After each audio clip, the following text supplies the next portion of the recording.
Hello there.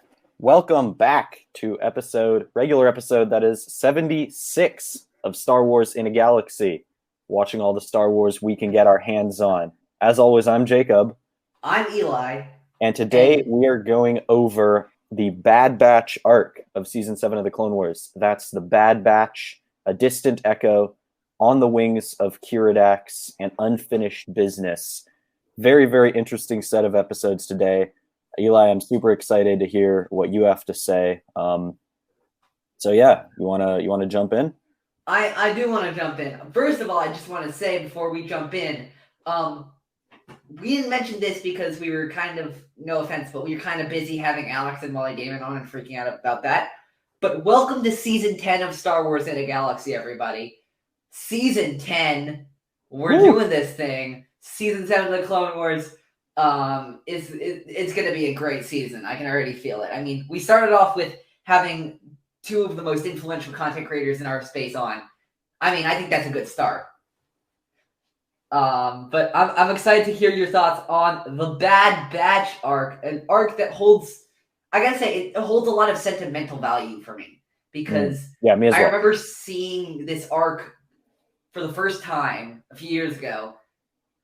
And I was already a huge Clone Wars fan. And I'm like, I liked Rebels and I liked Resistance, all that kind of stuff. And then I heard Clone Wars is coming back. And I'm like, oh my God, Clone Wars is coming back. And especially this first episode reminds me of that Clone Wars is back feeling I got, which is a really special feeling to get. The first episode of this arc is called The Bad Batch. In this episode, the Republic is mounting a huge campaign in the Outer Rim sieges on the shipyard planet of Anaxes. Their campaign is doing pretty badly because they're losing thanks to this new algorithm the Separatists have that seemingly allows them to predict all of the Republic's moves and outsmart them before they make their moves. In response to this, Rex and Cody approach Anakin and Mace Windu to take a squad out and try to figure out how the Separatists keep predicting their mood. How the Separatists keep predicting what they're about to do. Cody calls in Clone Force Special Clone Force Unit 99 called the Bad Batch, consisting of Hunter, Tech, Wrecker, and Crosshair, 4 genetically modified clone troopers whose special abilities make them a force to be reckoned with in battle. The Bad Batch and the 501st head out there, shot down on in the skies of Anaxes by battle droids, and they must complete the rest of their journey on foot. They eventually get to a Separatist outpost on a listing post on Anaxes. They take that over and plot their next move. By the time the Separatists get there following their tracks, they're already at the Separatist outpost. It was a bigger area, and they see that they're getting a transmission from Skako Minor, and it is revealed that Rex's old friend and former 501st member Echo is alive and is being used by the Separatists to counter the Republic's battle strategies as their own pawn, transmitting information from Skako Minor, properties of the Skakoans of the Techno Union, recovered after the explosion at the Citadel in Season 3.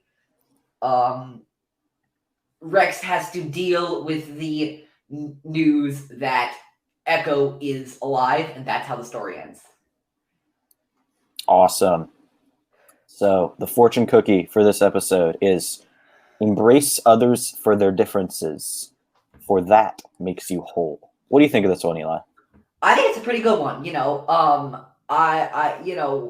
Star Wars does a lot of stuff where being different is perceived as a strength and not as a weakness. I'm thinking like force sensitivity is a big one. It's not normal to be moving things around with your hands and all that kind of stuff just supernaturally, but the Jedi are one of the most revered parts of Star Wars. And this is what the Clone Wars and in turn the Bad. I'm going to be talking about the Bad Batch show a lot with this arc. Surprise, surprise, because of how closely this this connects with it. In fact, I want to actually take a little aside. Jacob, have you ever heard of the term backdoor pilot? Backdoor pilot? I have not. So a backdoor pilot is when they introduce characters into one show to see how popular they are before they spin off those characters into their own show.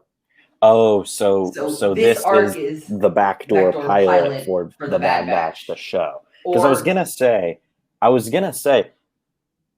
what other point in Star Wars? This may be the only point where we have an episode name that is also the name of a show, but it's the name of a different show.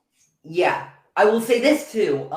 There's another weird example which I'm thinking of, which is Aftermath. The first episode of the Bad Batch is actually the name of a book. Yeah, it is as well. But that's there are of course other backdoor pilots. Like I'm thinking of we as we discussed, the Jedi Youngling arc in season 5 was supposed to be a backdoor pilot. What was the show supposed to be? What were they testing for? There was gonna be a show about the Younglings. What was it gonna be called? They were considering it. I don't think it made it very far in development.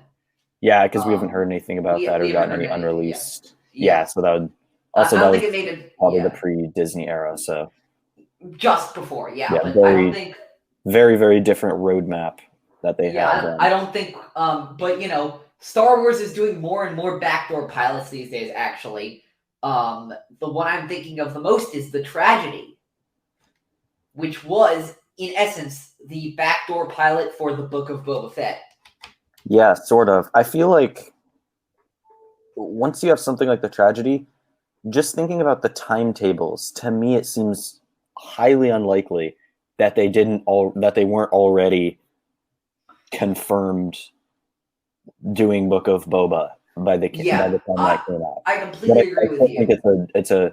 I still think it's an interesting way through all these different tie-ins, cameos, everyone meeting everyone. It's an interesting way that they kind of can start building hype, and that is something that Disney has been very good at with Star Wars is building up the hype, I'd say. Absolutely. And also, this is the craziest part. Mandalorian season 2 had 3 backdoor pilots. Really? Not 1, 3. I mean, one of them's not going to see the light of day, but 2 of them are. The Jedi can be considered as a backdoor pilot for the Ahsoka series. I can see that. And I think it may have been more of an intro than a true pilot if they've already kind of said, okay, we're doing this. Yeah, but with Ahsoka asking what's her name? Morgan Elsbeth. I always choke on that name. With Ahsoka asking Morgan Elsbeth, where is Grand Admiral Thrawn? And reportedly Ahsoka's gonna be a lot about her trying to find Thrawn and Ezra. So, backdoor pilot stuff. The other one that didn't make it to the light of day is the Siege, I believe, was originally intended to be a backdoor pilot into Rangers of the New Republic. Oh yeah, that would have made sense, Yeah, but after the incredibly damaging statements that Gina Carano made, that was obviously scrapped, and they said later that they're going to be melding a lot of those aspects into the other shows. Glad it didn't all go to waste then. Yeah. Yeah. So, sorry, long tangent, but I didn't want to bring up that idea because that's very interesting. I think Disney has definitely done a very interesting thing with how interconnected they're making everything. But anyway, embrace others for their differences, for that makes you whole. What's your take on this? Because I feel like there's a few ways you can look at this one. As I was saying before, differences are to be cherished and not scorned. I'm thinking about the Bad Batch for this episode, how the regular clones have to learn to work with them for the greater good and learn that they're good soldiers, they're good fighters, and they're good people. I mean, most of them are good people. Yeah. We'll get to that later. Yeah. Well, yeah. We'll get to that later, yeah. Yeah. But anything you got for this fortune cookie? Yeah, actually. I think I took this in a slightly different direction, but I thought that this made me think about, as I've spent a great deal of time over the past year and a half thinking about the Clone Wars, ruminating about the Clone Wars, and something that's emerged for me as one of the defining struggles is the clones struggling to maintain their individuality and their humanity and coping with the knowledge that their sole purpose, or their sole purpose from the outside at least, is fighting and dying for the Republic. So it's nice to see the story give a nod to that, because in order to survive and maintain their humanity, the clones have to take their differences, take their quirks, wring them out for all they're worth, or create them out of thin air. And we see that more and more, as the series goes on, whether it's the different personalities they have, the armor, the artwork, the tattoos.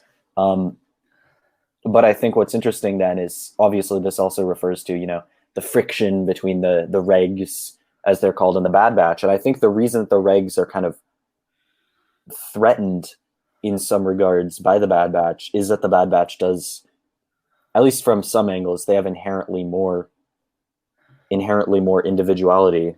In one opinion, you could say, thanks to the mutations. So I thought it was an interesting. I kind of chose to take it as a nod to the overarching themes, especially given what we see Rex going through, and given how this arc has kind of been.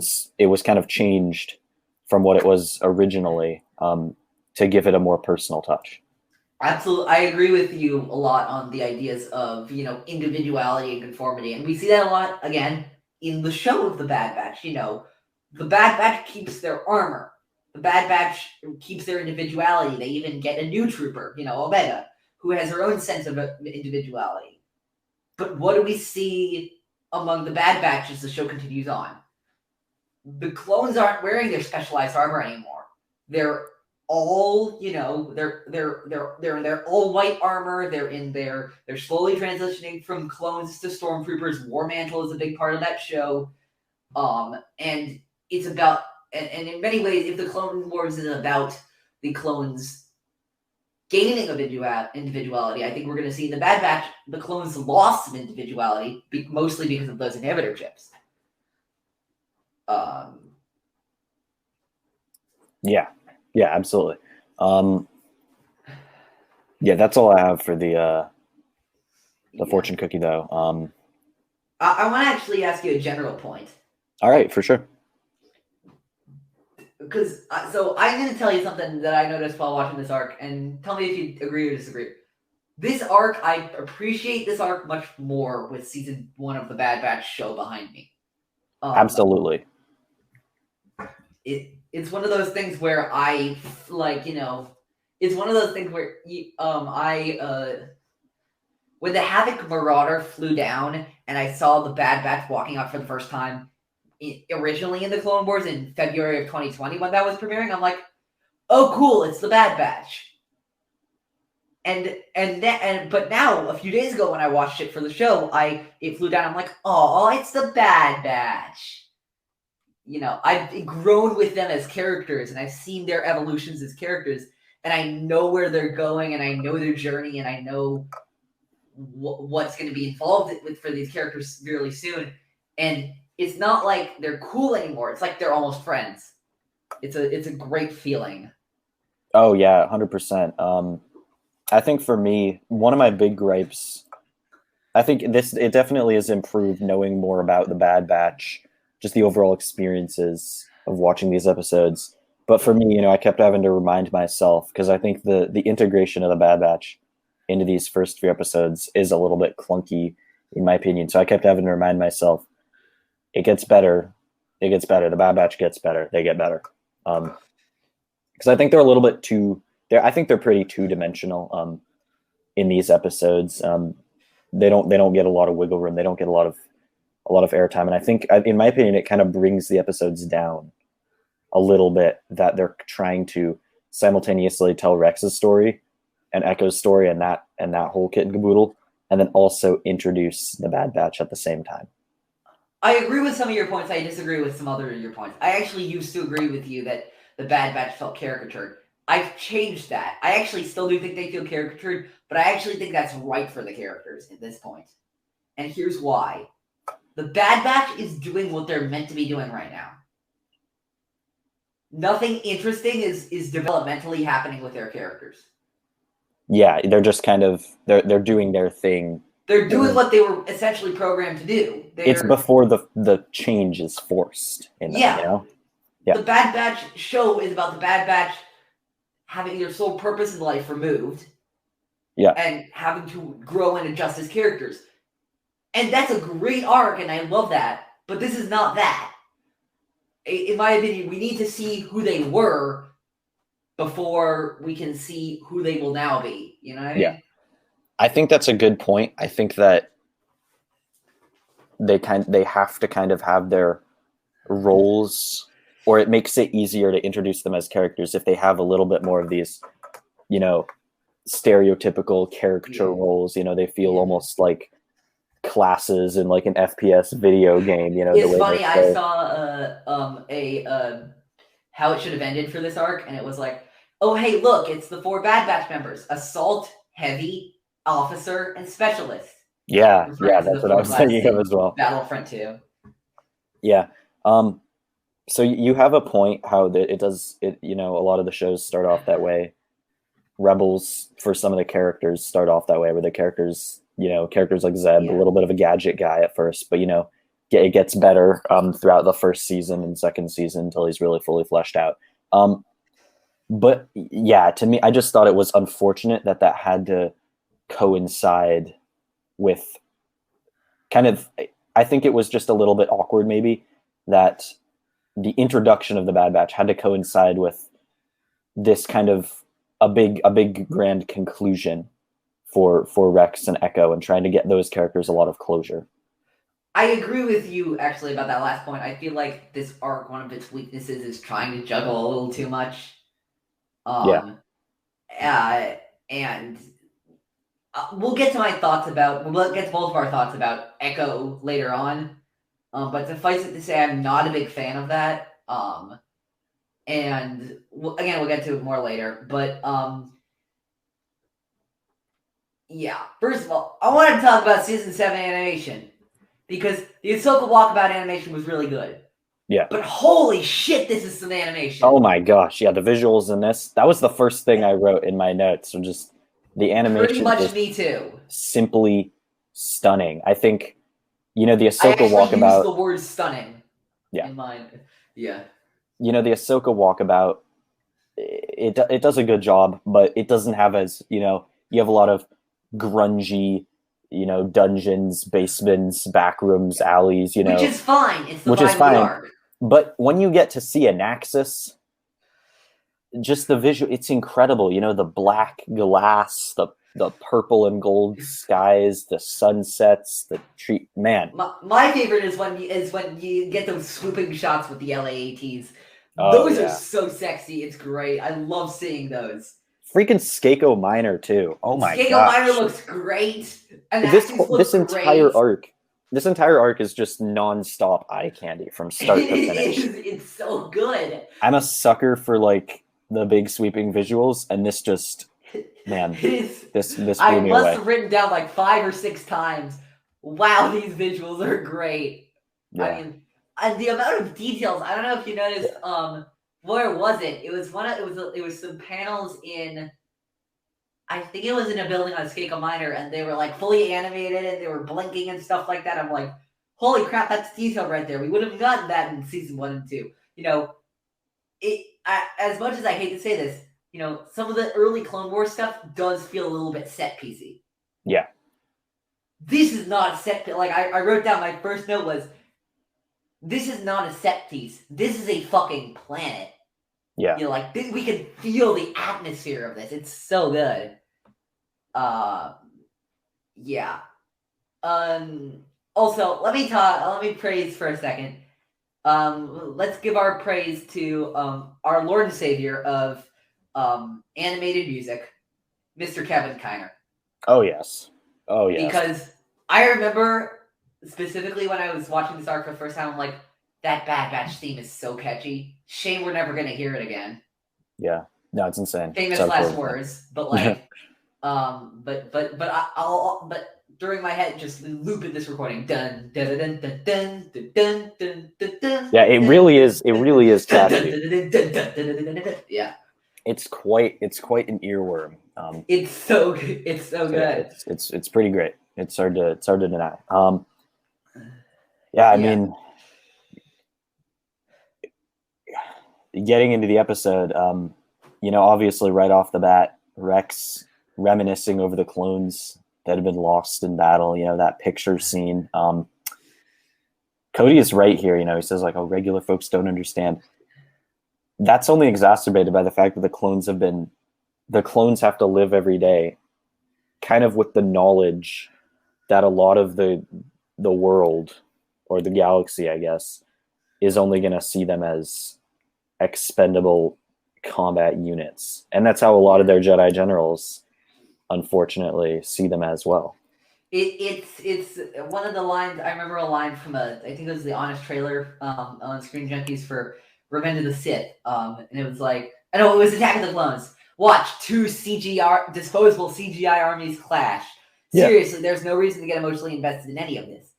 But what I love about the Clone Wars is that it says, yeah, the clones are treated to be expendable. How do you think they feel about that? Yeah, that's exactly where the Clone Wars goes. And I mean, this is kind of this is the perfect summing up of that. And then, of course, Bad Batch with the most Bad Batch entrance possible. It's great. They just swoop in. Basically just crash landing. Yeah. I gotta say, and I know I'm not as much of a vehicle guru as you are, Jacob, but the Havoc Marauder is one of my favorite ships that's been introduced in the last few years of Star Wars content. It's such an iconic ship. It's like glued in my memory. Yeah. It's a great ship. Oh, it's fantastic. Yeah. Let's see. What else? Oh yeah. One of their introductory lines is when Hunter talks to Cody, he goes, "So, Commander, what kind of suicide mission do you have for us this time?" Yeah, which is pretty great line. I gotta say, the biggest strength of this arc is it's fun and it's pulpy and it's like really campy, but it works. You know, later on with Wrecker, with Wrecker lifting off the LAAT off of Cody and then it exploding behind him and him going boom. Like, that's really campy, but it just works. Yeah, absolutely. I mean, for me, it didn't all work. I thought the whole introduction scene, like I said, felt very character class, almost like watching like the TF2 shorts, like a little bit too kitschy. But overall, I can understand that. Overall, though, I can't really complain. Like it is what it is. They have to do, like I said, they got to do what they got to do. It's just, for me, it's slightly unfortunate that it had to happen at this moment because I think it kind of cluttered up the flow of the episodes. But that's really my only gripe. Like, yeah, no, I get that. I gotta say, if we want to go on the mission now, the Shockwave plan that they execute in the hilarious. Valley, it's great. Yeah, I have no flaws about it. It's executed perfectly. I love it so much. I think my appreciation of it has only increased over time. And I love how we get to see the Bad Batch in their prime. It's an incredible sight to see. Yeah, it's pretty incredible. I agree. Yeah. Yeah. Actually, I think we should address the elephant in the room. Let's talk about Crosshair. Oh yeah. He's just mean for no reason. I'm not gonna lie. I didn't remember him being this much of a dick in this arc. No, yeah, Crosshair straight up sucks. And this first episode doesn't even scratch the surface of it. He just straight up sucks, man. I'm not a fan. I mean, like, look, I feel more betrayed by Crosshair leaving the batch if he wasn't an asshole already. Yeah. Like, I knew he was a little bit prickly, but like he's just mean. No, he just hates regular clones a lot for no apparent reason. He just kind of picks a lot of fights. So yeah, I think that's one of the things where that could have been flushed out a little bit more. Yeah, there's this line in A Distant Echo where Crosshair tells Rex that that maybe you're just feeling guilty about leaving Echo at the Citadel. And then Crosshair goes, I would have done the same. After all, he's only our egg. I'm like, yeah. Okay, so in one season of TV, you want us to go from that to why did you leave me, Bad Batch? You could have talked to me first. Yeah. No. How? Yeah. How are we supposed what? Yeah, it's not. I mean, look, if he was a little bit prickly and then became a full dick once the inhibitor chip kicked in, okay, we can do that. But no, he just straight up said he would abandon his fellow troops. And now we're just supposed to feel bad for him when the stuff happens in season 1 of the Bad Batch. And I do feel bad for him, but come on. Yeah, it could have been a little. The whole thing could have been a little bit better executed. Yeah, absolutely. But anyway, they get on the mission. Yeah. They get shot down. Of course. Hey, main character gunship actually gets shot down. Hey. So that's a little bit different. Yeah. A little bit different ones. And then I don't know. I'm starting to get, at this point, it gets a little old in Star Wars. You have these crazy, crazy crashes, especially in animation. Crazy crashes, and then nothing really bad happens except Cody, I guess. Yeah. He gets hurt, but he's fine. It's not. He's back in action in Revenge of the Sith, which is very, very soon after these episodes. So yeah, I don't know. It's okay once or twice, but just the recurring thing of high-speed catastrophic crashes with no real consequence, it starts to wiggle its way into your consciousness after a few of them. You're like, wait, what's going on here? Trench is back, though. I honestly love Trench because his the way he kind of thinks out loud, the way he plans everything out, super sinister, very chilling. I feel like when he stepped in the episode, that kind of raised the stakes a lot, Absolutely. As a villain, I love Trench. Yeah, it's weird because I usually hate villains like Trench, but I actually love Trench as a villain. Something about him just works for me. Is he overly campy? Sure, yes he is. But does he work? Yeah, he still works for me. It's one of those things where, he's just kind of weird awesome. enough. Yeah. It's kind of awesome how over the top he is, Yeah. He's giant tarantula. It's like stroking his tarantula chin, clicking his mouth. It's great. It's great. I will criticize him a little bit further on this arc for a few weird things that he does. Mostly coinciding with the word algorithm, because seriously, take a shot in this arc for every time he says the word algorithm. The algorithm. The algorithm. Anyway, Trench is great. I think Trench is really great. Now can we get to Echo? Oh yeah, let's do it. You want to crack this one open? We were revealed at the end of this episode that somehow Echo survived. He was indeed salvaged from the wreckage of the Citadel by the Techno Union and taken to their lab on Skako Minor to have done experiments on. I want to get your thoughts on Echo's return. I think it's cool. Obviously in Star Wars, the joke, no one's ever really gone. They have a lot of people coming back, a lot of resurrections, especially these days with Disney. But I didn't mind this one as much because he really came back very changed. It had consequences still. And it was I thought it was a really creative concept that they kind of plugged him in, turned him into this crazy machine, and we're like, using his brain to look into the Republic's strategies and create algorithms. Like, that's pretty cool. That is pretty cool. I agree with you that it was a really cool concept. I'm much more negative on this than you are. I feel like Echo's resurrection still has not to this day proved any real purpose. Like, he acts as a MacGuffin for this arc. And then in the Bad Batch Season 1, okay, tell me one unique thing Echo does in the Bad Batch Season 1. Yeah, I can't help you there.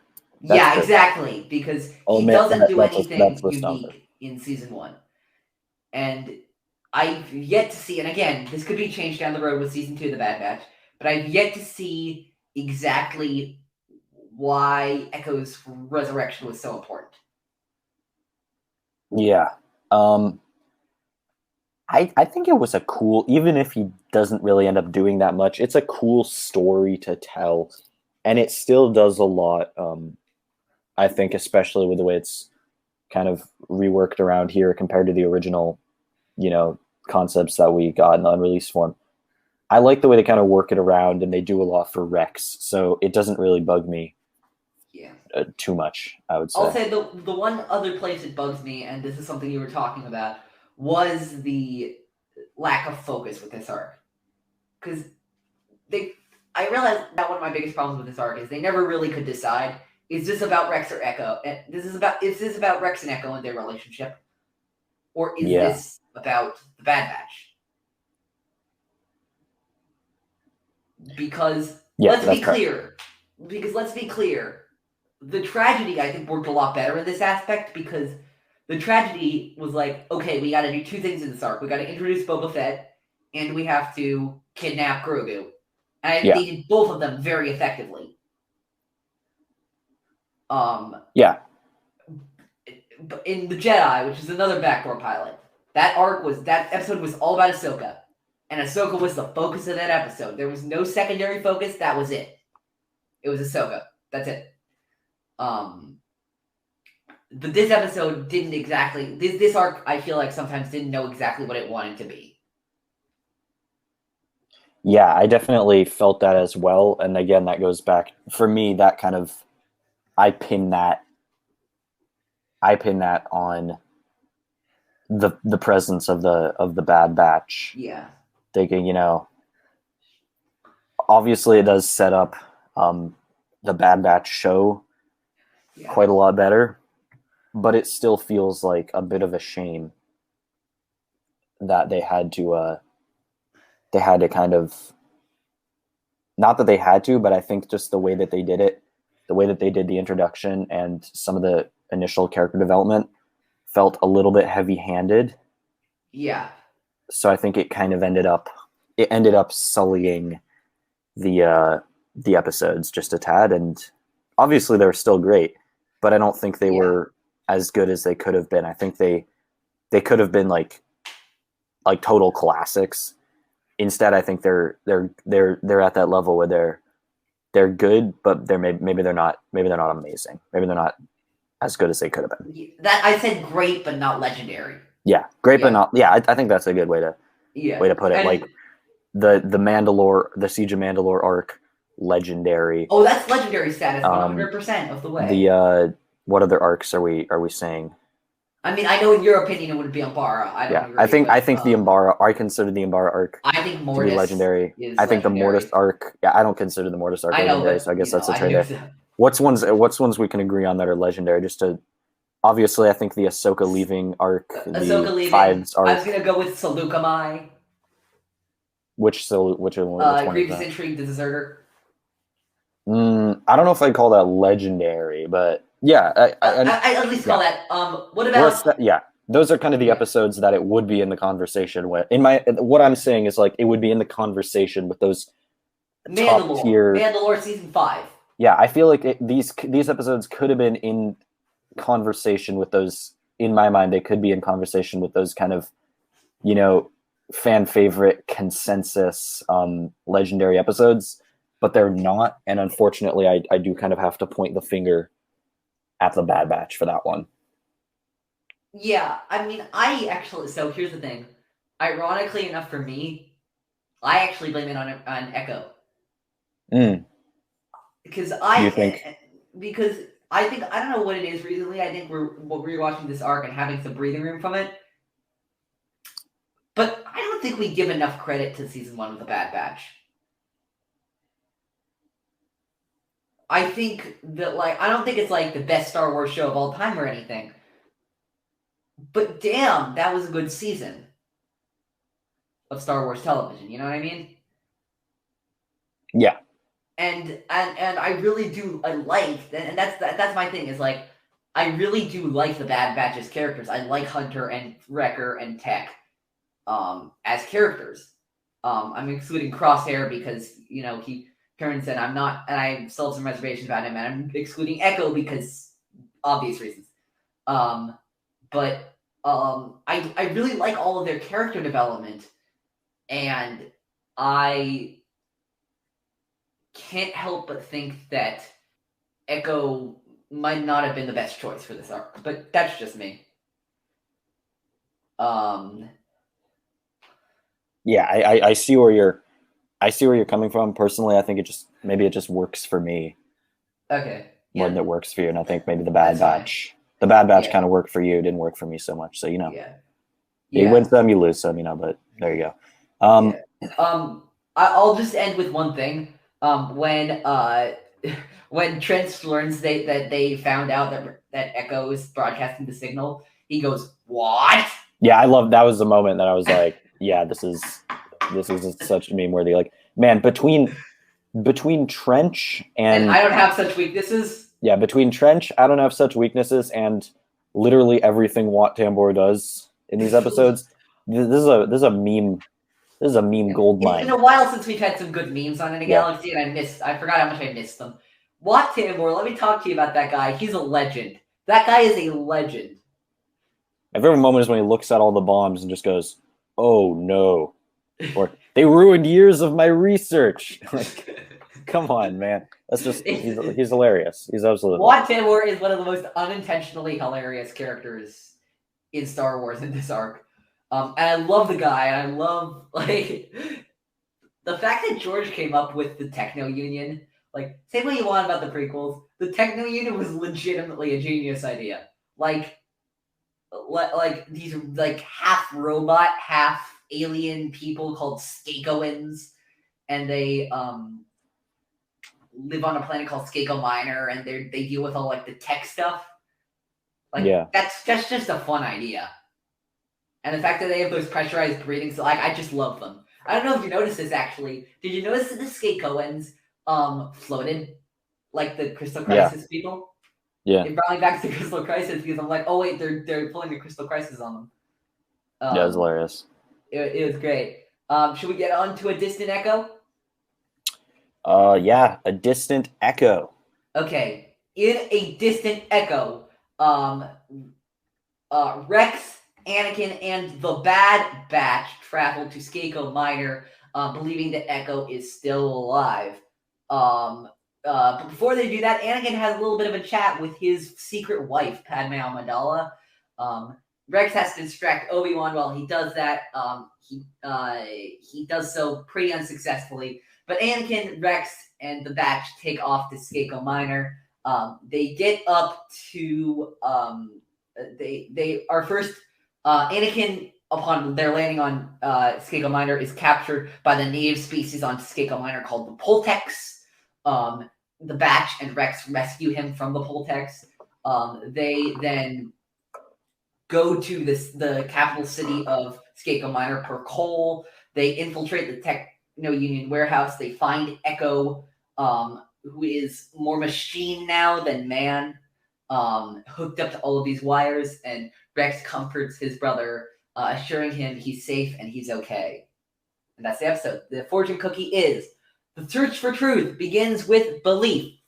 Yeah, Rex has to believe that Echo's still alive, even when there are a lot of skeptics, and I think they have good reason to be skeptical. Relating this back to, I think, the bigger theme, since this is a clone arc, the same way that the clones have to believe in their own value and individuality, even when they are in a system that's set up to crush that out of them.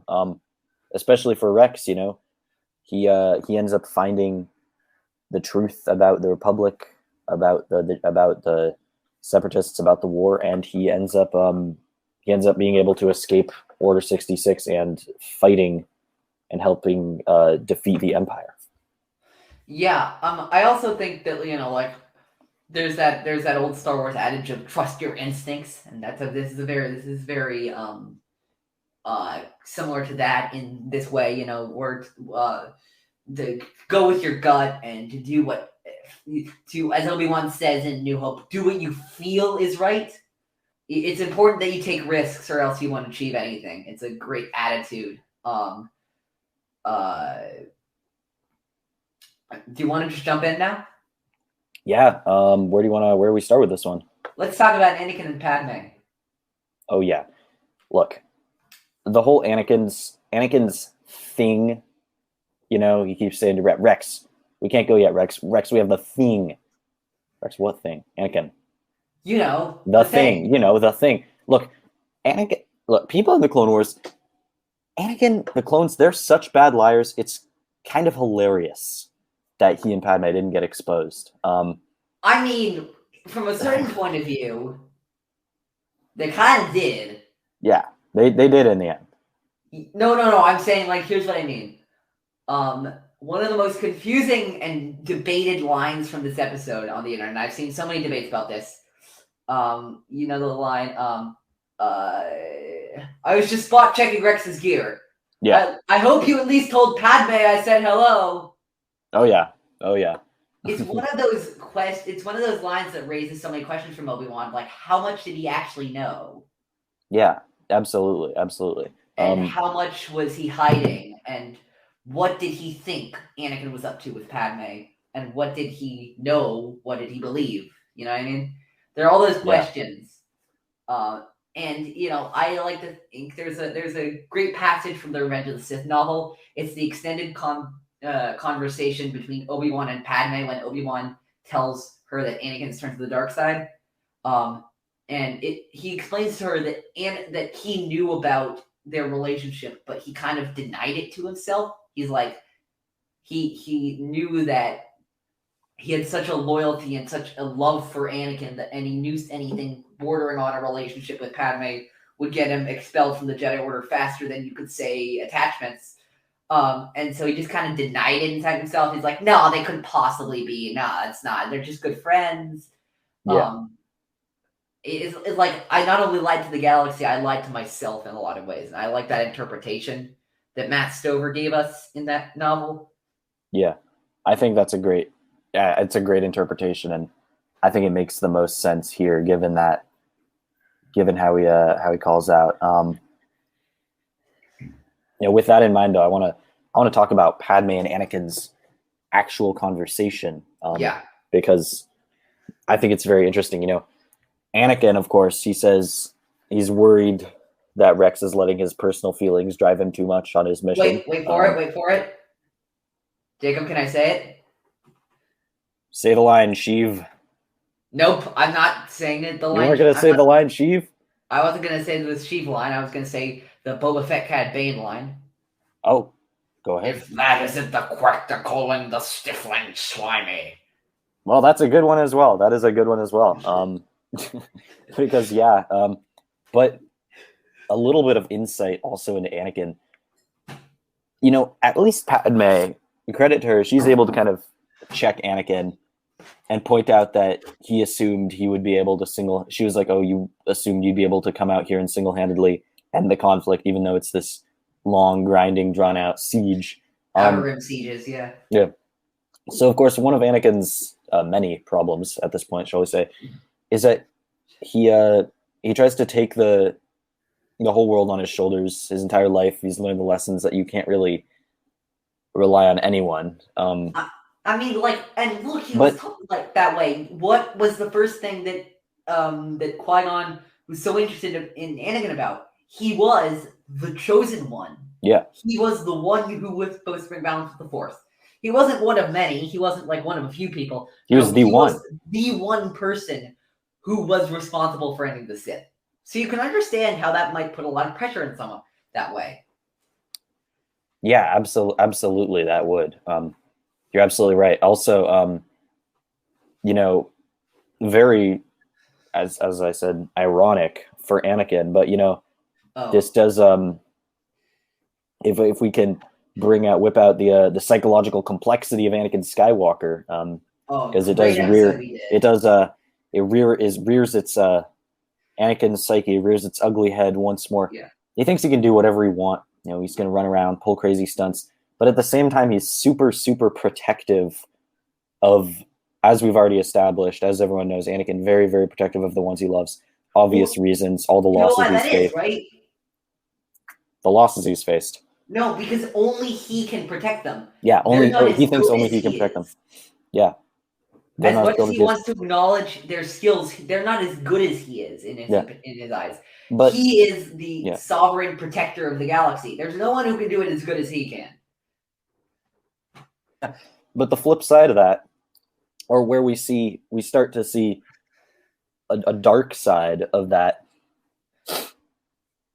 when we see him, in some cases, obviously the Clovis arcs, for example, we see him kind of sometimes, belittling or maybe impeding his friends and people close to him. At worst, tearing them down, damaging his relationship with people because he wants the best for them, but he can only see it through his eyes, where the best is they have to be doing things that I think are safe, that I think are okay, which again obviously comes from the trauma that he experienced. And it all goes back to that. The other arc that I like to mention so much on this show now, I guess, Crystal Crisis. Anakin didn't want Ahsoka to come back to the Order for her. Yeah. He wanted her to come back to the Order for him. All of those conversations reveal exactly that. She was one of us. She belonged with us. It removes Ahsoka's a lot of agency from the choice. And we talk about him removing Ahsoka's agency, removing Padmé's agency. And we'll talk about, of course, the infamous I don't have such weaknesses when we get to that in Unfinished Business. But that's a whole other discussion on its own. Let's see. We get that plot hole that everybody talks about in this episode. I'm not sure how much you're bothered by it. I'm only bothered by a little bit, which is why does Anakin not see that Padmé's pregnant in the hologram? Yeah. I mean, I thought foreshadowed that there. I was like, that's gotta be foreshadowing. And I mean, speaking of foreshadowing, this was made before COVID, and we have this remote bonding holographic hand-holding. God, I mean, come genius. on, that's just wow. Clone Wars. Why must you hurt me this way? Clap it up. That's good. This is the Blue Shadow Virus 2.0 This moment is Blue Shadow Virus 2, baby. Oh God, that's good. God, what have I done? Rex is a really bad liar to Obi-Wan. Also, moving through the scene. Oh yeah. It's kind of hilarious. But it got me thinking. That might be by design. That might actually be by design, because you think about it, the clones, they've been designed, they're good soldiers, good soldiers follow orders. They have to be receptive to orders. They don't want them to act out too much. So maybe lying to superiors, that's obviously gonna be a no-no. And I also think that it's not about So I wouldn't be shocked if that was maybe part of the genetic enhancement package that the Kaminoans gave to Jango's DNA. It's a good explanation. What I was thinking was, I wouldn't be surprised if also, like, because Obi-Wan doesn't consider Rex a subordinate. Yeah, that's true. Obi-Wan I mean, maybe it's not necessarily friend, which is even worse. because lying to one of your superiors is one thing, but lying to one of your friends who you implicitly put your trust in, that's something different. Yeah, and I mean, yeah, obviously in Star Wars, if there's one lesson, it's that friendship above everything, friendship above military order and rank and file. So absolutely, it makes sense that that's another layer on this, and another layer of tragedy with Anakin is that it's not just that he's kind of lying by omission, living this double life, but that other people are like going to bat for him. Obi-Wan is like going to bat for him with the Jedi Council. Rex is going to bat with him in turn for Obi-Wan, so that just makes it that much worse. But speaking of Obi-Wan, a small aside here, what did you think of Obi-Wan's character model in this? Because this is very, very nitpicky. This didn't really bother me, but I was just thinking, does Obi-Wan feel slightly uncanny valley to you? I get that what they're trying to do, give it a more cinematic feel, move the characters, make them look a little bit more realistic, we could say. But I still think that his eyes are surprisingly small in this character model. I can see where you're coming from. Like, I don't think I feel like it's just so different from the cartoony look of the oversized eyes that we had before. It feels slightly uncanny valley to me. I can't help but feel. My thing is that, but that's like the tiniest gripe ever. Yeah. Actually, my bigger problem is with the other Jedi in this. I think Anakin's model is a little strange. Really? I think it's probably. I didn't really put as much thought into his. Because that one didn't bother me. And I didn't really put as much thought into Obi-Wan's, but Anakin bothered me a little bit just because, his hair is straight in this for some reason. You think it's not curly enough, kind of, or it's not the curly enough? I think they just updated his facial model, and I think it looks great. It just, I'm used to seeing the previous season's Anakin. And the previous season's Anakin, I think, flows a lot better into the Sith Anakin than this does. But that's just my opinion. He looks a little bit of a bizarre look. Yeah. But for both Obi-Wan and Anakin, but smallest of, again, like, I know, I kind of hate it when people kind of will call nitpicking whenever someone has a criticism or a thought about something, but this is genuinely just like out of my own curiosity. Like, I wanted to know what you thought, because it really didn't bother me that much, if at all. It was just like, he looks a little strange. There was a few times where I'm like, okay. Yeah. Yeah, and then I just moved on because it wasn't like, want to get to Skako Minor? Skako Minor and the aliens, which the Poltex. Which, by the way, I didn't realize that I'd been spelling them wrong until I looked them up, and I realized I'd been spelling them wrong. There's no H at the end of it. It's not technology. Poletec. No H. Oh, it's like Toltec or Olmec. Yeah.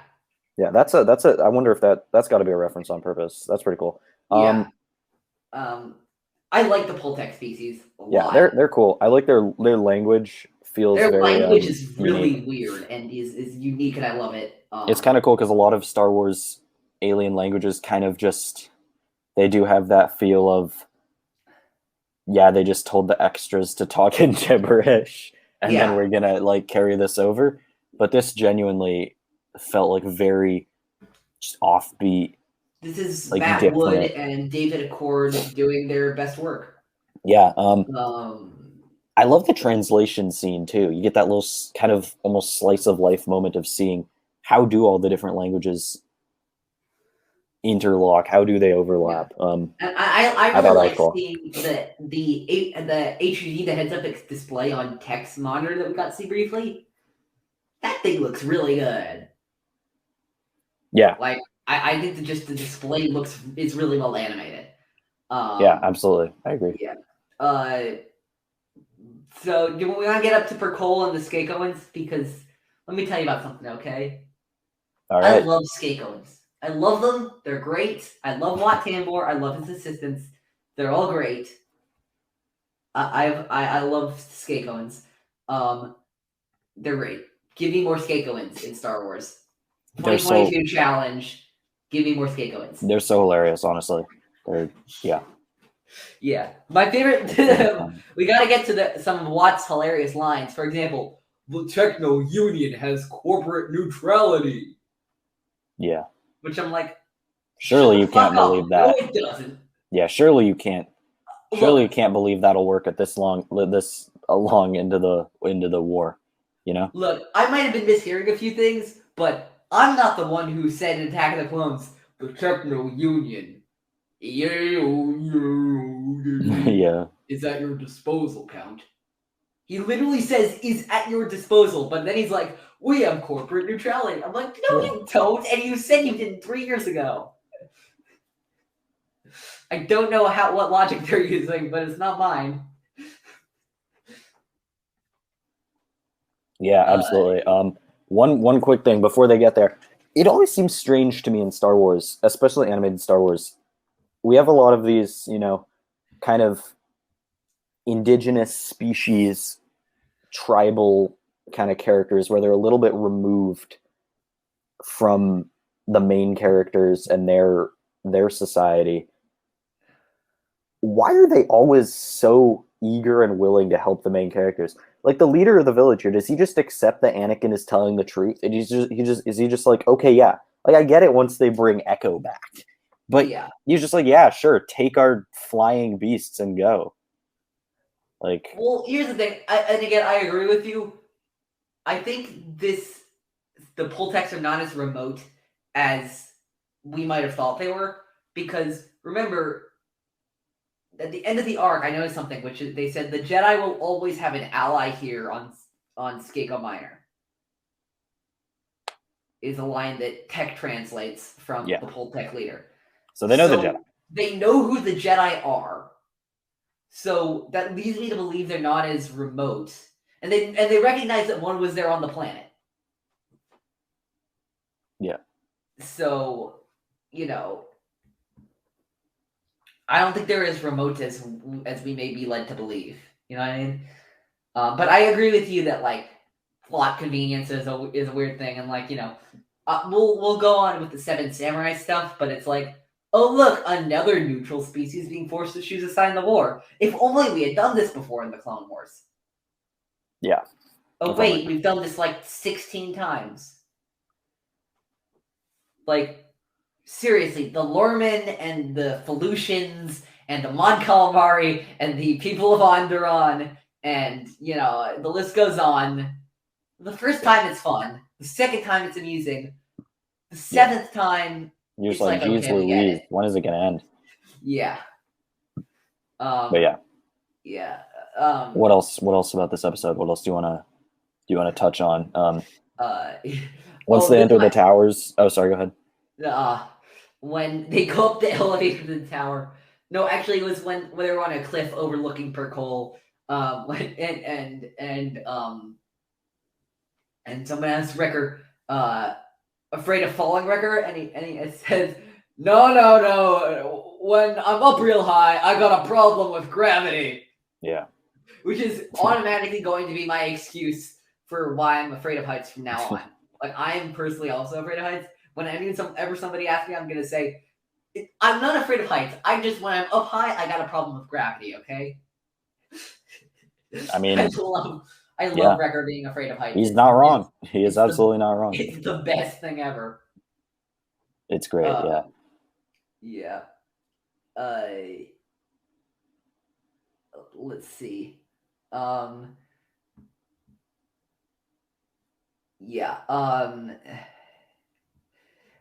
Let's also talk about, okay, everyone, this is a stealth mission. No blasting, no blowing things up.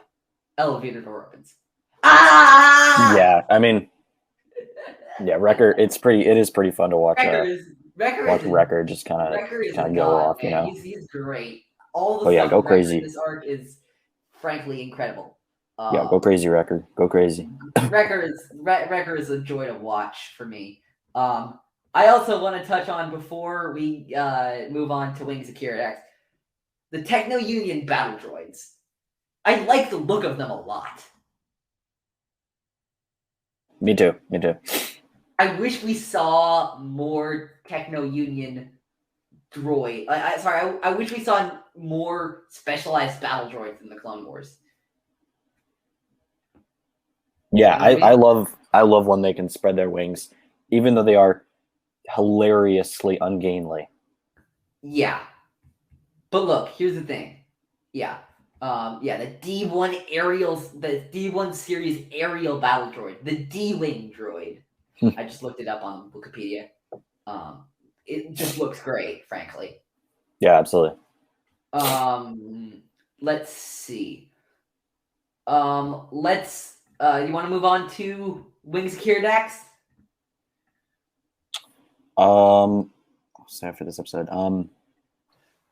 I mean, we talk about the moment when they find Echo, you know. I think it's really well done, you know. That you have this touching reuniting of two old friends combined with the element of horror of what has become of Echo. And obviously, of course, the oh no, that's next episode. Okay. Yeah, no, it's a great moment. The meme moment, yeah, but it's a great moment. It is a great moment. I love how emotional it is. I love how, you know, I love how it's fueled, and I love how, you know, all the shooting is happening outside, but it doesn't matter because it's about Echo and it's about his progress as a character, and it's about his motivations now that he's been brought back from the dead. You know what I mean? It's about him. The scene's about him, and I think they do a really great job. 100%. Should we get on to On the Wings of Keeradaks? Yes, On the Wings of the Keeradaks. So Rex has reunited with his old friend Echo. They have pulled him from the crazy machine. However, hot on their tail is Wat Tambor with his masses of battle droids. So after some crazy hijinks that we'll get into, they do manage to escape. However, they are almost caught again by the battle droids on this crazy kind of balance beam fight scene. However, they escape on Keeradaks, and they return. Jacob, you missed. Yeah. Come on. What I miss? They escape on the Wings of Keeradaks. Oh yeah, I didn't want to say it, but they escape on the Wings of Keeradaks. Roll credits. They come back to the Poltec village. However, of course, they are tracked there by the Separatists. The Poltecs have to team up with the Jedi and the clones to defeat the battle droids, and that's that. Yeah, absolutely. Our fortune cookie is survival is one step on the path to living. I mean, no one knows this better than the clones, unfortunately enough. They can't really live their lives at times because of how preoccupied they're forced to be with just trying to survive the battlefield craziness. You know, I was thinking of this psychologically. Have you heard of Abraham Maslow's hierarchy of needs? I have, yes, the pyramid. Yeah, so for any of you who don't know, there was a psychologist named Abraham Maslow, and he built this pyramid, this metaphorical pyramid, on what humans need in order to psychologically be as good as possible, and what's most important, what's least important. And, you know, on the bottom is, you know, breathing and food and water and sleep and all of that kind of stuff. Survival is the first step on the path to living. Is one step on the path to living. According to Maslow's hierarchy of needs, absolutely it is. It is one step, and it's the first step. Without the lower levels of the hierarchy of needs, the higher levels don't matter. So you have to build up from there. That's what I immediately went to. I mean, we start off with this pretty sick fight scene, I would say. Yeah, against the Decimator. Send it, yeah. Wat Tambor, send in the Decimator. But the clones were like, which is the what? The what now? Villain line ever. It's the cheesiest line ever, but that thing really does look scary. That thing really does look scary. there was a deleted scene from the original unfinished arc that I remember that that has the Decimator actually used on a Poltech, so we can actually see the effect on it before it goes in. Yeah, it's crazy. Which I wish we could have gotten, because I just wish we could have seen the Decimator, because it's a cool device that's used for absolutely nothing. Yeah. Jacob, how do they escape with the Decimator? They pretty much just escape it. They go through the roof, and yeah, through what, Decimator Jacob? doesn't get to. Through what, Jacob? Pardon? Oh, the vent. It's a vent. It's another vent. I wish we would have gotten more Crystal Crisis-esque self-aware vent comments. Like, yeah. Oh, sir, they must have gone through the vents. Yeah. Of course they went through the vents. That's what they do. Star Wars. It's animated Star Wars. Come on. Not even animated Star Wars for the vents, though. Like, it's just all Star Wars. Yeah. I mean, look, in many ways, Star Wars was a predictor for Among Us, because everybody's hiding in the vents in that game, too. They're in the vents. Yeah, you're absolutely right. By the way, did you notice that Tambor destroyed a droid when it talked back to him? He apparently went to the previous school of droid treatment. He went to he got his degree in business from the Grievous School of Business Management. Yeah, he did. I have to notice with Wrecker, how many times in Star Wars animation have we seen the throw a bad guy into another two bad guys, and that's the end of that? That is such a trope in Clone Wars, and especially Rebels.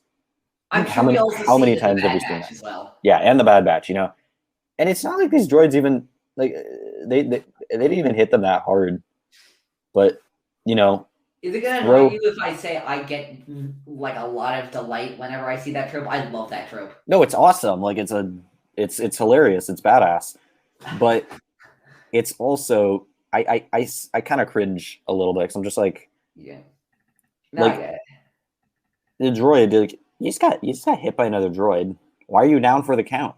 Yeah, like, what's up with that? But there are many injuries in Star Wars that probably shouldn't be as severe as they are.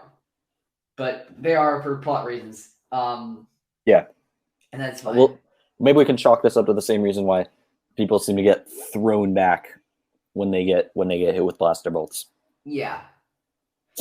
Let's by the way, so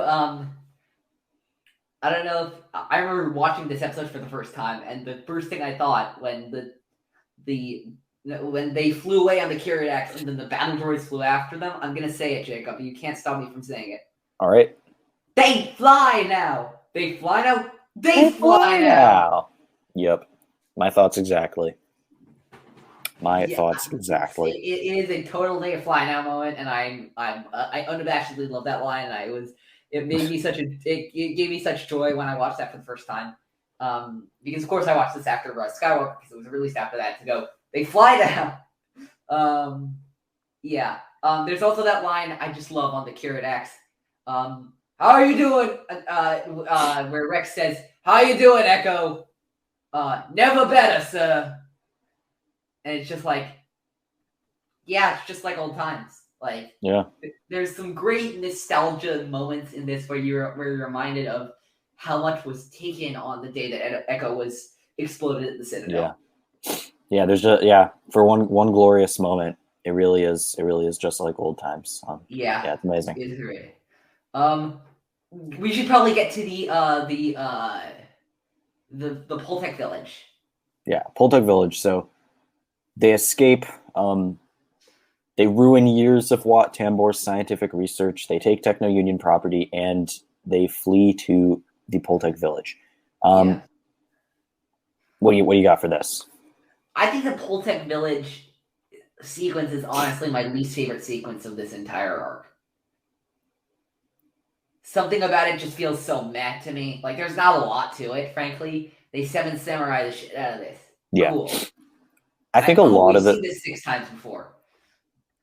Yeah, I think a lot of the scenes in Star Wars that are kind of the protagonists trying to convince some indigenous or tribal group to join their cause.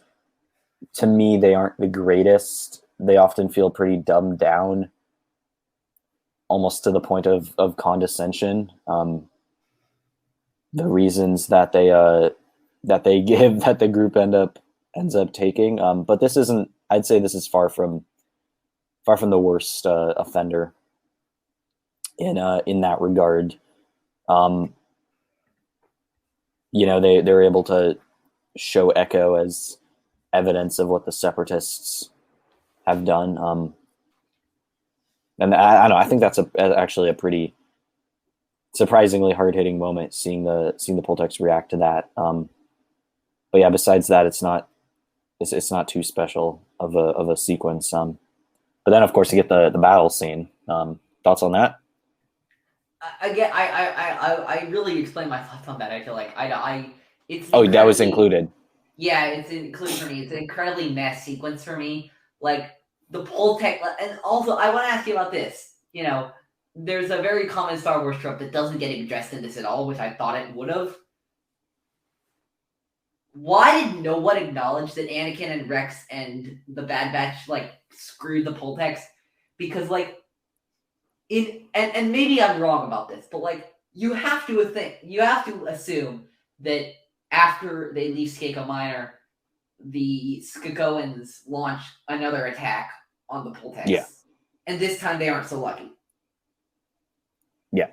You can't, yeah. So, I mean... They never address that, and it annoys me.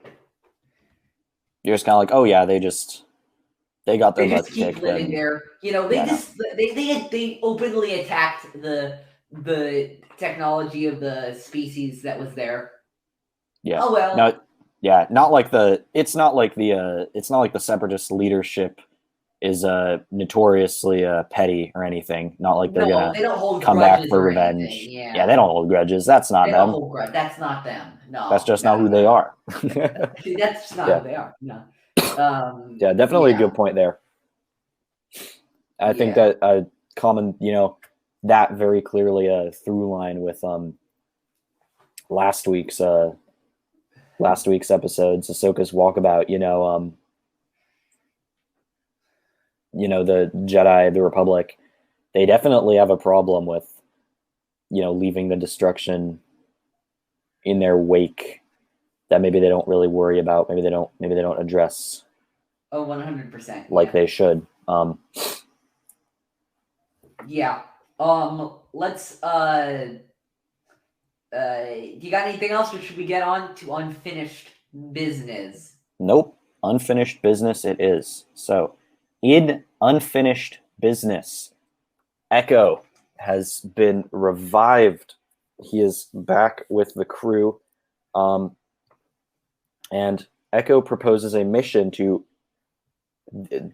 sneak behind enemy lines. So Echo, Rex, and the Bad Batch, and Anakin, they sneak onto the Separatist flagship over in Axis, and they try to steal this encryption key from Trench. However, things kind of go sideways when Trench discovers that Echo has plugged into the central system and is feeding false orders. So he has planted a bomb he has planted a bomb in the reactor core of the production facility, the shipyard production facility, which of course the Republic is trying to recapture. There are a lot of shenanigans. Eventually, Mace Windu is able to shut down the bomb, and thanks to Echo and the other heroes' heroics. Wow, heroes' heroics. Great word choice. Thanks to their heroics, he is able to win the day. Absolutely. He is our fortune cookie. Is trust placed in another is trust earned. What do you think about this one? Pretty much. Obviously, Rex knows Echo is trustworthy. It's harder for the others. They don't really know him. But Echo, over the course of this episode, he's able to eventually, he kind of joins the Bad Batch. He's able to earn that trust, by being brave and intelligent and kind of winning the day for the Republic. So not too much there, but I think it's a cool one nonetheless. Definitely not the meatiest fortune cookie ever, but not the worst one either. Yeah, I think it could also be about the batch. Learning across this arc to put trust in the batch, for Anakin and for Cody and for Rex and for all the regular troopers. Yeah, and vice versa as well. Yeah, of course. Yeah. I want to ask you something. Does this whole where does Echo's loyalty lie? Do you feel like that was a bit contrived? You know what I mean? That felt super out of nowhere. Yeah, they hint at it a little bit. They mentioned it in the opening narration. I'm like, when was that mentioned in any of the other 3 episodes? I'm just like, okay, sure, yeah, maybe. I feel like it would have been a lot better episode if that hadn't been in there because it just felt like kind of out of nowhere. Yeah, for sure, absolutely.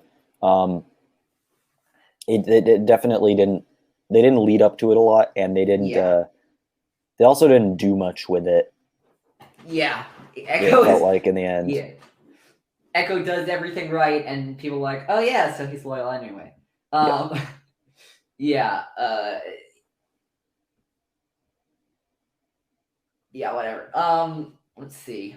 I gotta say, the battle on Anaxes in this episode looks great.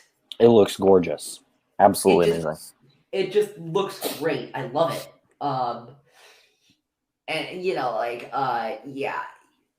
Lucasfilm animation under Disney's budget, the new Lucasfilm animation, I'm talking your Clone Wars. I'm talking your Bad Batch. The season 7 Clone Wars, your Bad Batch. Give me more. It's insane. Please, thank you. It's good stuff. People should not be dismissing Star Wars animation ever, but especially not now when the quality has just gotten so rich and so good and so sophisticated. Yeah. Can I bring up a speech to you in this episode? Absolutely. I love this so much. My name is General Mace Windu of the Jedi Order. Of course. At this point of the Clone War, I have dismantled and destroyed over 100,000 of you Type 1 battle droids.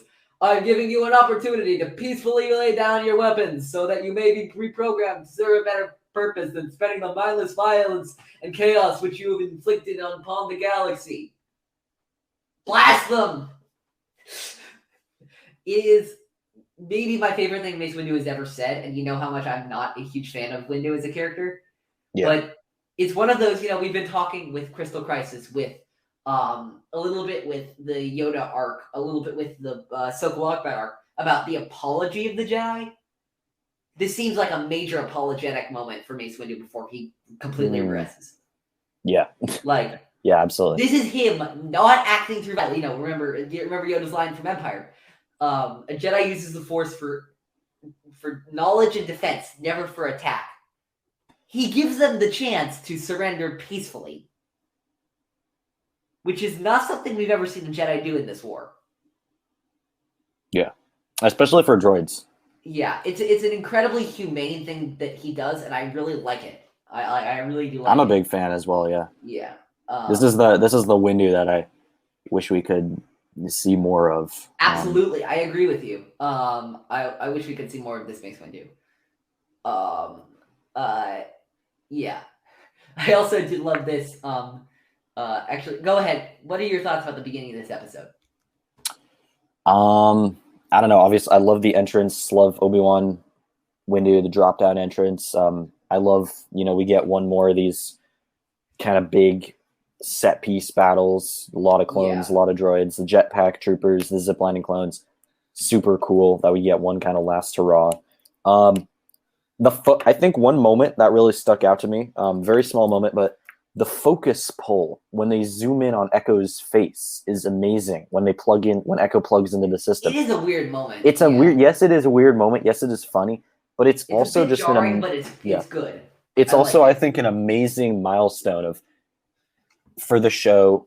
They make it work. They make it look good.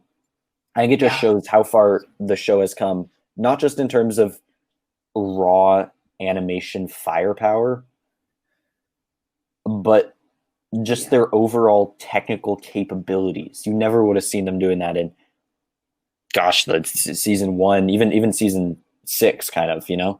So Frankly, even in Rebels. Yeah, even in Rebels, frankly, as yeah, great that was, as Rebels is, Yeah. I was Rebels gonna had say, nothing of the budget that this had, so yeah, I'm not surprised. I like the evolution of this, and like I'm thinking of the scene in the engine of the Star Destroyer in season 1 of the Bad Batch on Braca. Yeah, that shit was gorgeous. Yeah, absolutely. Like, it was just a gorgeous piece of art. That entire sequence. I'm excited to get to that again. But yeah, this is one of my favorite lines when Trent realizes that the algorithm's failing him.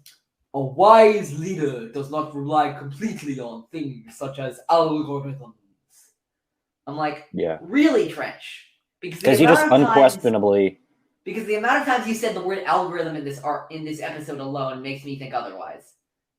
Yeah, and the fact that even when it was the false order that Echo had plugged into the goes system, with it. It was just like, yeah, sure, let's converge all the troops on one place. No way the Jedi will send for reinforcements. No, that would be ridiculous.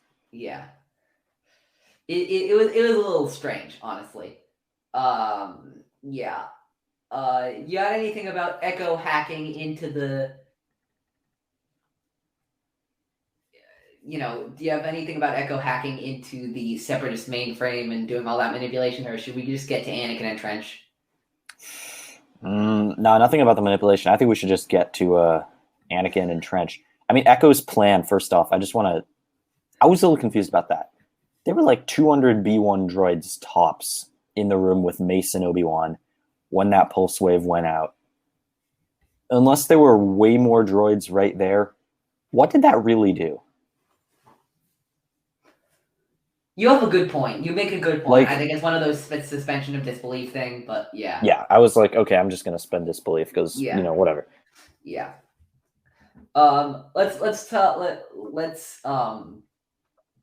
about Trench and Anakin, because this scene specifically with Anakin and Matt Lanter's voice acting is masterfully done. Oh my gosh, yeah. Like, major props to him. The voice acting, everything was just incredible. You wouldn't kill me, you're a Jedi. And we're gonna talk about the meme line. I don't have such weaknesses. Yeah, Anakin confronting Notice Trench. that he calls showing mercy a weakness. Yeah. That's not the Jedi way, is it, Anakin? We're seeing his slow slip. It's another reminder of how far he's slipping. You know what I mean? I think of always like Jake Lloyd, little kid Anakin wouldn't have said that. Yeah. Yeah, it's just so absolutely chilling. I mean, you hear it in his voice. Yeah. The way he's giving into his rage. He's like, he's like, tell me where it is. He holds a lightsaber at it. He cuts off the arms. He cuts off the arms. By the way, am I the only one who thinks it's really stupid that Trench told the truth? Yeah, he could have just said a different number. If he's dead anyway. Okay, yeah. Sorry, go ahead. I was gonna say Anakin's gonna kill him if he tells the truth or lies. Yeah. He's gonna be dead anyway. Why not maintain a separatist victory on the planet? Yeah, and he's dead anyway. Also, because he's like, oh, Dooku. He's like, you fool. Yeah. Dooku would kill me. Yeah. Okay, so then lie.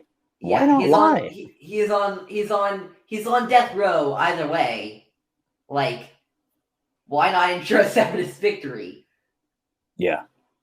Who knows? It's really weird. But, of course, I know that, because the arc has to, end in a victory and all that kind of stuff. I want to talk about the wrecking ball, about Wrecker's wrecking ball. All right. That was so great. I love seeing that. The wrecking ball that that Wrecker does in the hallway is awesome to see, honestly. I think it's a great moment, and I think Crosshair being a dick and trying to top him with the kill thing. Like, what is up with this guy? Why is he so incredibly petty? I don't understand. Yeah. Yeah, it's so crazy. Should we get to the final story choice of this arc? Yeah.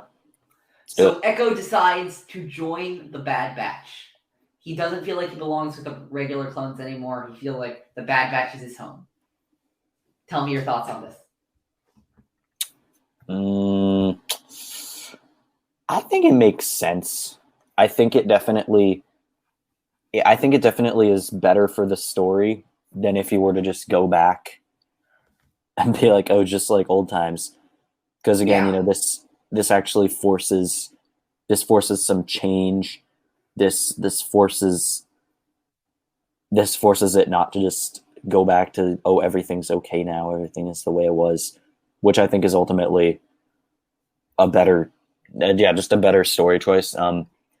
I think the way it was executed, it felt a little bit like maybe it could have used a little more build up. So yeah, I don't have a problem with it. I think it could have been executed a little bit better, but ultimately it's not the end of the world for me. What do you think about it, though? I think it's one of the best story choices I think that's made in this arc. Again, I think that they need to utilize Echo in season 2 of the Bad Batch a bit better for me to really feel that like this choice was earned and like the choice of bringing Echo back in the first place was earned. Yeah. But I like the decision. I think it, as you said, it would have been really awkward if they're just like, so just like old times, right? Yeah, just like old times. And then that would have been awkward. It would have been weird. It would have felt inconclusive. And yeah. Do you want to get the overall thoughts about this arc? Yeah, let's do it. Do you want to go first or should why don't you go first? Okay, so overall, I'd say it's a mixed bag. I think in some ways, I think I enjoyed the overall arc more than I did the first time watching it when it came out. But I think I enjoyed the Bad Batch's presence less, and it really stuck out to me the ways in which they dragged it down. And it's not necessarily that I'm against the Bad Batch, that I'm against those characters. It's that, like I said, it's just unfortunate that, those things kind of had to coincide, because I think it did bog the episodes down just a little bit and just kept them from being as good as they could have been. But that's really my only complaint. So overall, really solid episodes. Great personal moment. Rex getting his due, Echo getting his due as well. Anakin, Obi-Wan, even Mace, just Mace getting a little bit of love. Hard to complain there. I like this arc. I'm still going to maintain my opinion that Ahsoka's walkabout is better than this arc. Even after rewatching this, I'm still going to maintain that opinion. I thought that I began, as I was saying before, to appreciate Echo's role in this arc less and less. I feel like it was a bit too convenient at times, and I feel like the plot felt a little bit too convenient at times. But when it does what its goal is, like when it lays on the camp, when it lays on the cheese, like it can be really good. It can also feel a bit convenient at times and a bit unfinished at times and a bit like, so we're just going to leave this hanging on here. But yeah, do you want to do the rankings of the 4 right now? Yeah. So for me, I would say number 4, Keeradaks. Parts of the episode I really like, but other parts, like you, for me, I think the pull type parts bogged it down a bit. Number 3, The Bad Batch. Number 2, A Distant Echo, and number 1, Unfinished Business. Oh, cool. Okay. I'll go with mine. Number 4, On the Wings of Keeradaks. There are some parts of this that, like, the whole battle in the middle is just doesn't work for me, personally. Yeah, me neither. Number 3, A Distant Echo. Good episode. Sometimes feels a bit like sometimes that has a bit too split of a focus. Number 2, Unfinished Business. Good episode. The Echo whole motivation, the Echo who's he really siding with motivation comes out of nowhere, but good episode. And then the best episode of this arc, I feel like by far for me, is The Bad Batch. I think the Bad Batch works perfectly. I think it is a classic Clone Wars episode. I think it does. Again, probably a lot of this is my nostalgia talking specifically for this episode because it's like, oh my god, the Clone Wars is back! It's back! It's back! It's back! But I think this episode does what it needs to do with the Batch, does what it needs to do with Echo. Doesn't have them conflict as much with each other. That it introduces us to that gorgeous season 7 animation. Everything about the Bad Batch episode hits right for me. That's just my opinion, of course. Let's do a little bit of everybody's favorite part of Star Wars in a Galaxy. What you've brought me today is worth 1/4 portion. Today on 1/4 portion, the segment of the show where we do something a little bit different. We're gonna talk about our next episode of Star Wars in a Galaxy. We're not actually recording another episode. We are streaming. We are live streaming. By the time this comes out, we will have revealed all of our guests. We are going to be joined by Jared the Dark Jedi from the Nerd Academy podcast, and Mark, Emma, and Chase from Pink Milk After Dark to do a Mandalorian bracket, to do our normal bracket stream, but do the 16 episodes of The Mandalorian. We've had them all assigned to people now. We have everyone's episodes, and we even have our bracket now. Jacob, have you opened the bracket? Yes, I have the bracket open. Cool. Just checking. So Jacob and I wanted to do a bit of a pre-show for the stream. We wanted to do our overall predictions. So I guess we'll list this. We'll do each person. So Jacob is defending Chapter 1, The Mandalorian, and Chapter 10, The Passenger. Oh, and Chapter 12, The Siege. Emma is defending Chapter 2, The Child, Chapter 5, The Gunslinger, and Chapter 8, Redemption. Mark is defending Chapter 3, The Sin, and Chapter 15, The Believer. Jared is defending Chapter 4, Sanctuary, Chapter 14, The Tragedy, and Chapter 16, The Rescue. Chase is defending Chapter 6, The Prisoner, and Chapter 11, The Heiress. And I am defending Chapter 7, The Reckoning, Chapter 9, The Marshal, and Chapter 13, The Jedi. So, Jacob, first of all, I want to know your thoughts. I know you didn't much care about your episodes, but are you excited about these episodes? Yeah, I'm absolutely excited to defend my episodes. I'm a big fan of The Mandalorian. I think it's a great intro episode. I think it's easily the best of the episodes you're defending. The Siege, got some good stuff in there as well. So, no complaints there. What about you? I'm very excited for my episodes. Specifically, I'm excited to talk about the Marshal because I wanted to make sure I got that episode. I was not going to keep anybody else from getting it, but no one else requested it. So I'm like, mine. Thank you. Of course. That episode is a masterpiece, and I will defend it. Of course, I think the Jedi is a better technical episode. I think it's better crafted, but the Marshal is, I think, more fun for me personally. And I think The Reckoning is also an incredible episode as well. Deb Chow does some great stuff on that episode, but The Marshal, I can rant all day and all night about how great that episode was. Mm-hmm. And I will on the stream where I'm defending it against, what am I defending it against? The Prisoner. Okay. What episode do you think could have the shot to win it all? What do you think is the most likely episode to have the shot to win it all? I think it's going to be tough. Yeah. I think The Rescue could run away with it, potentially. I think it could. Yeah. I think wildcard pick, I think Redemption, maybe The Reckoning. But I'm not too sure. I haven't really delved deeply into The Mandalorian in a while, so yeah, who's to say? I will say this. My personal prediction is that I do not think the winning episode will be from season 1. I think the winning episode of this bracket is going to be from season 2. You're probably right. My personal prediction is I think the Heiress is going to win this bracket because I've seen a lot of enthusiasm for that episode. But again, I don't know. There are many episodes that could win. I'm really excited for that episode. I'm really excited for the stream. Hope you all can be there. We're going to make announcements at it, but it is Sunday, March 13th at 3 p.m. Pacific Standard Time. That is 6 p.m. Eastern Standard Time for those of you who are in that time zone. We're excited to see you there. Also, we can announce this too.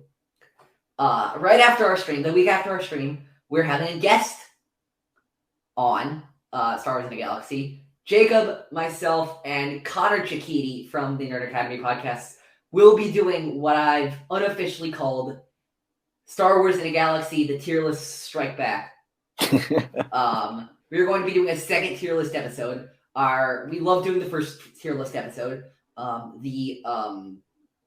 It got a tremendous amount of support from everyone as well. So we're going to be doing it again. I'm very excited about that. And yeah, in the meantime, the next episode will not be an episode, but it'll be a stream on our channel, Star Wars in the Galaxy. We already filled in those details, but until next time, you can listen to us on Spotify and Apple Podcasts and Google Podcasts, and anywhere you listen to your podcast, we'll be there. If not, email us. You can email us at stlbeaminagalaxy@gmail.com. You can follow us on Twitter at InAGalaxyPod and Instagram at InAGalaxyPod. You can follow my personal Twitter account at OchiFan327. Subscribe to our YouTube channel, Star Wars in a Galaxy. Again, we're going to be streaming on there. And until next time, may the Force be with you. Always.